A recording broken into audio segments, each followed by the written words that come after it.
দেওরের হাতে বৌদি খুন। হ্যাঁ, ঠিকই শুনেছেন, দেওরের হাতে বৌদি খুন, তাও আবার কালী পুজোর মতো একটা পুজোর রাতে। কালী পুজোর রাতে মর্মান্তিক এবং হাড় হিম করা, অন্যদিকে ভয়ঙ্কর ঘটনা। দেওরের হাতে বৌদি খুন। কালী পুজোর রাতেই ঘটনাটি ঘটে পুরুলিয়া পাড়া থানার চাপুরি গ্রামে। মিতার নাম পদবী টুডু, বয়স 29। জানা যায় সোমবার রাতেই পরিবারের মধ্যেই ঝামেলা হয়। সেখানেই দেওর তারি বৌদি পদবী টুডুকে ধারালো অস্ত্র দিয়ে মুখ থেঁতলে খুন করে বলে অভিযোগ। খবর পেয়ে পাড়া থানার পুলিশ ঘটনাস্থলে গিয়ে দেহ উদ্ধার করে ময়নাতদন্তের জন্য পুরুলিয়া গভর্নমেন্ট মেডিকেল কলেজ হাসপাতালে পাঠায়। অভিযোগ, দীর্ঘদিন ধরেই পদবী টুডুকে ডাইনি বলে অপবাদ দেয় তার পরিবার এবং আত্মীয়দের একাংশ। মনে করা হচ্ছে সেই শত্রুতা থেকেই খুনের ঘটনা। যদিও এমন ঘটনায় ত্রস্ত এলাকাবাসী ভয়ে আতঙ্কে ছিটিয়ে রয়েছেন। দেওরের হাতে বৌদি খুন। কালী পুজোর রাতেই ঘটল এই ঘটনা।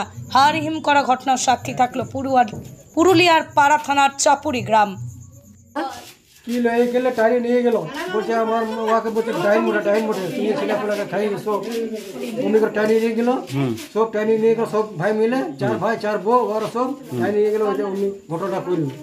কিন্তু আমি তো বললাম কালকে বিচার হবে, কালকে আচ্ছা কি করে বলে আমি এখানে আমি তো যেতে পারছি না ওইদিকে।